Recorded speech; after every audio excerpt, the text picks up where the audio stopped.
Good morning students. आज हम continue करेंगे आपकी बुक का थर्ड चैप्टर।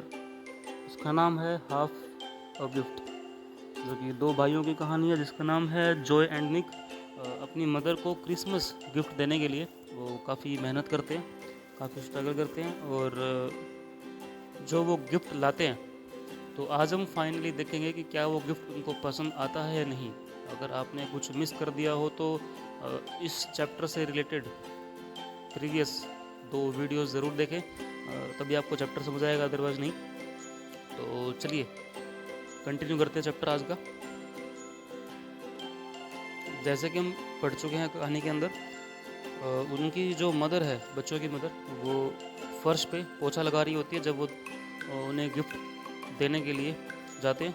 तो जब वो गिफ्ट देते हैं तो क्या होता है, चलिए देखिए। Then Nick return with this present.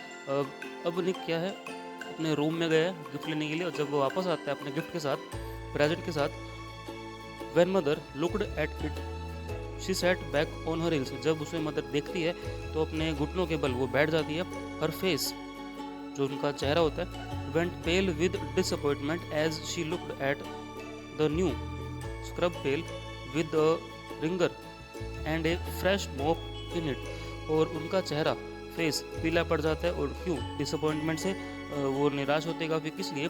She look at the very new scrub pail, जो कि वो एक नया जो पोछा होता है with wringer, the fresh mop on it, उस पर एक मोप यानी लकड़ी वो लंबा होता है, उस पर जो लगी होती है, यानी कि नए पोछे को देख के वो काफ़ी डिसअपॉइंटमेंट होती है। क्यों? क्योंकि अ स्क्रब पेल, एक पोछा, शी सेड एंग्रीली, वो काफ़ी गुस्से में रिप्लाई देती है, a mother's day gift a scrub pail. तो वो काफ़ी गुस्से में बोलती है, क्या एक पोछा? क्या तुम मदर्स डे पे एक स्क्रब यानी कि एक पोछा गिफ्ट दोगे मुझे? क्या ये गिफ्ट मदर्स डे के लिए होता है? Seriously?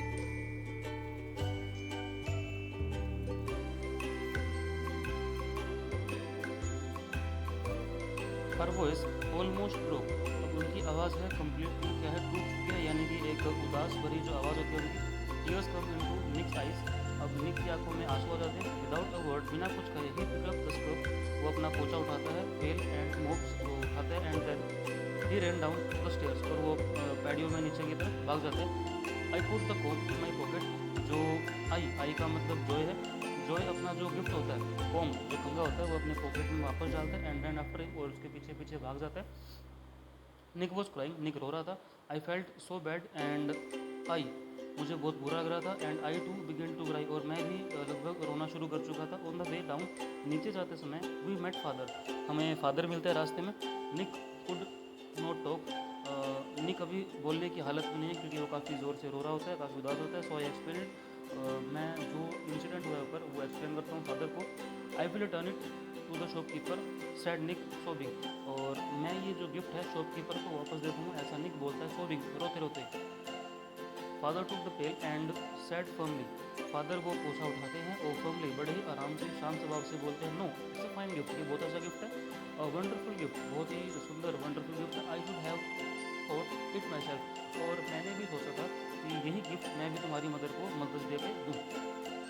We all went upstairs again, हम दोबारा ऊपर जाएंगे। निक क्लाइम्ब वेरी स्लोली, अब निक धीरे धीरे चढ़ता है। इनसाइड द किचन, किचन के अंदर, mothers was still scrubbing slowly and sadly, जो मदर है वो स्टिल स्क्रबिंग यानी कि सफाई कर रही होती है धीरे धीरे और काफ़ी उदास मन के साथ। विदाउट अ वर्ड, बिना कुछ कहे, father soaked up puddles of dirty water with a mop, और बिना कुछ कहे फादर क्या करते हैं, सोक अप यानी कि जो पोछा है वो लगाने लगते हैं, और सोक का मतलब वो इकट्ठा करना, सोखना, वो क्या करते हैं, द पडल ऑफ डर्टी वाटर विद मोप, मोप यानी कि पोछे के साथ जो फर्श पे डर्टी वाटर, पानी की कुछ बूंदें पड़ी होती है, उसको सोक साफ करने की कोशिश करते हैं। Then using the wringers on the bucket he neatly squeeze it, और जो पास में उनके पास बकेट होती है वो उसको साफ करके उसमें स्क्वीज यानी कि निचोड़ देते हैं। जैसे कि पोछा लगाने के बाद जो पानी पोछे को दोबारा निचोड़ते तो गंदा पानी वो बाल्टी में इकट्ठा हो जाता है, तो वो एक करते हैं। You did not let Nick explain himself, और उनकी मदर को बोलते हैं कि तुमने निक को एक्सप्लेन नहीं करने दिया कि वो पोछा किस लिए लेके आया था। He said to the mother with a smile, और वो हंसते अपनी उसकी मदर को बोलते हैं, the part of his gift was he himself was going to wash the floor from now on. वो कहता है कि निक ये गिफ्ट इसलिए लेके आएगा क्योंकि ही हिमसेल्फ वो खुद ही was going to wash the floor, अब वो फर्श को खुद ही साफ करेगा। नाउ ऑन और अब से, यानी कि जो गिफ्ट लाया था निक पोचा था वो, तो उसका फादर ये कहना चाहते हैं कि जो पोचा है आज के बाद वो निक ही लगाएगा, इसीलिए वो गिफ्ट लेके आया था। He look at Nick and said isn't that so Nick, और वो निक की तरफ देखते हुए बोलते हैं क्या ऐसा नहीं है Nick. With a flush of shame, थोड़े से शर्माने के साथ निक अंडरस्टूड द लेसन, और निक समझ जाते हैं कि फादर क्या सोच रहे हैं। यस ओ यस, और निक बोलते हैं हाँ बिल्कुल हाँ। He said in a low tone, और वो काफ़ी नीची और धीमी आवाज़ में बोलता है। Mother was full of regret, अब मदर को अपनी गलती का एहसास होता है। रिग्रेट का मतलब अपनी जो गलती होती है रियलाइज़ करना, अपोलोजाइज़ करना। शी लुक एट निक, वो निक को देखती हैं विद लव एंड सैड, बड़े प्यार से देखती हैं और बोलती हैं it is too heavy work for a 14-year-old boy, कि एक 14 साल के बच्चे के लिए काफ़ी ज़्यादा हैवी वर्क हो जाएगा कि वो पोछा लगाए।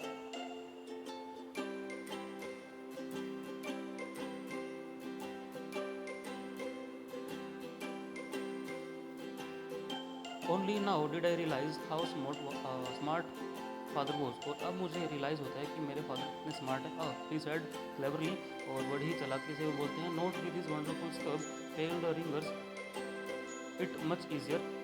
वो क्लियरली बोलते हैं नोट विद